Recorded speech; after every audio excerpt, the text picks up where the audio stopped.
Salve a tutti, questo è un vecchio computer che ho assemblato circa 10 anni fa e che ormai appende polvere da qualche anno. Ho pensato di dargli una sistemata e, perché no, condividere con voi questo momento. Spero che mi perdonerete per la qualità fotografica delle riprese e delle luci. Per prima cosa ho appoggiato il case, che in questo caso è un mid-tower, su una superficie piana e ho rimosso il pannello laterale. Quando fate questo tipo di operazioni assicuratevi di staccare l'alimentatore dalla presa di corrente e di premere per qualche secondo sul tasto del power. In questo modo scaricherete l'eventuale elettricità residua rimasta nei condensatori. Non avete idea della quantità di polvere che ho trovato lì dentro e non so neanche se siete così bene nelle riprese, ma vi assicuro era tantissima. Ad ogni modo scolleghiamo i cavi che alimentano i vari componenti ed estraiamo questi ultimi.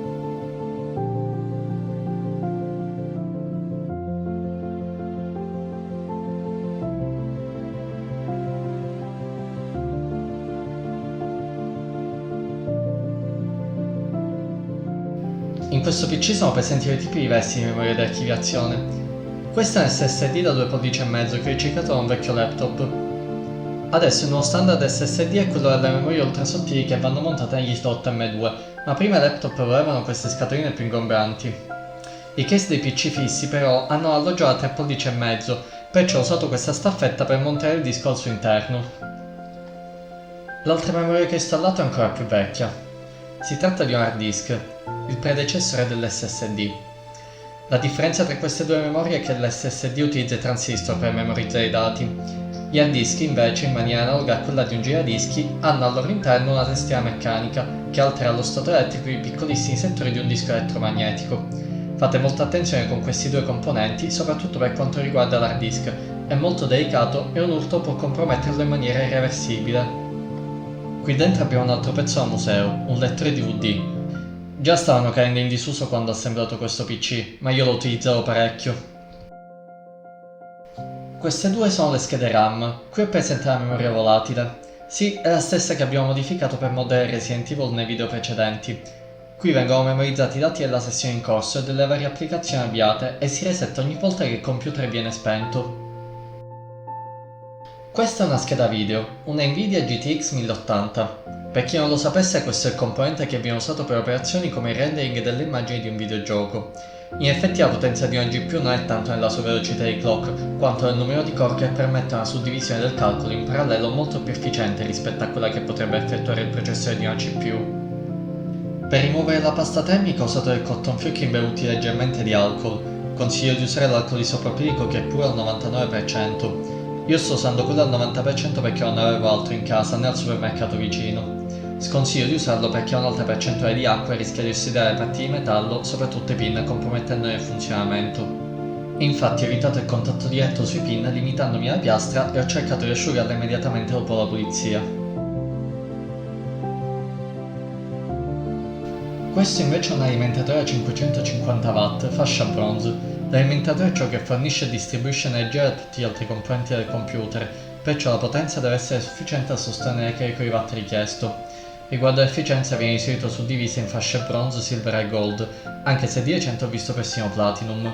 Per efficienza si intende quanto dell'energia assorbita dall'alimentatore viene poi trasformata in energia effettiva per i componenti. E l'energia in eccesso allora viene conservata? No, viene trasformata in calore, e questo significa due cose. Quanto calore in più avete da dissipare all'interno del vostro case e quanto in più consumerà sulla corrente elettrica. Se poi pensate che un calore maggiore all'interno del case farà girare più velocemente le ventole che richiederanno a quel punto maggior quantità di energia elettrica, diventa una sorta di cane che si morde la coda. Investire su un buon alimentatore magari costa di più all'inizio, ma diventa sicuramente un buon investimento sul lungo termine per la salute del vostro PC e del vostro portafogli. Qui abbiamo la scheda madre. Questa scheda serve a far comunicare tutti i componenti tra di loro. Il processore è il componente che segue le istruzioni dei programmi ed elabora i dati del sistema, eseguendo cicli continui di lettura, decodifica ed esecuzione di codice binario. Il sistema di raffreddamento a liquido gestisce il trasferimento di calore verso l'esterno dal case attraverso un circuito chiuso composto dalla piastra a contatto con il processore, la pompa, i tubi di collegamento e il radiatore con la relativa ventola. Questo sistema è più efficiente rispetto a un classico dissipatore d'aria, perché il liquido ha una capacità di assorbimento e trasporto del calore superiore rispetto all'aria, garantendo temperature più basse e stabili. Come avete potuto vedere, il cablaggio precedente che avevo fatto 10 anni fa era pessimo, Personalmente mi piaceva quell'estetica cyberpunk con i cavi ovunque, ma dal punto di vista termico è una scelta inefficiente perché ostacola il corretto flusso d'aria all'interno del case. A proposito, ringrazio l'architetto Claudio Nello per avermi dato qualche consiglio su come sistemare meglio i cavi rispetto a prima. Metterò il link alla sua pagina in descrizione se vi piacciono i rendering architettonici.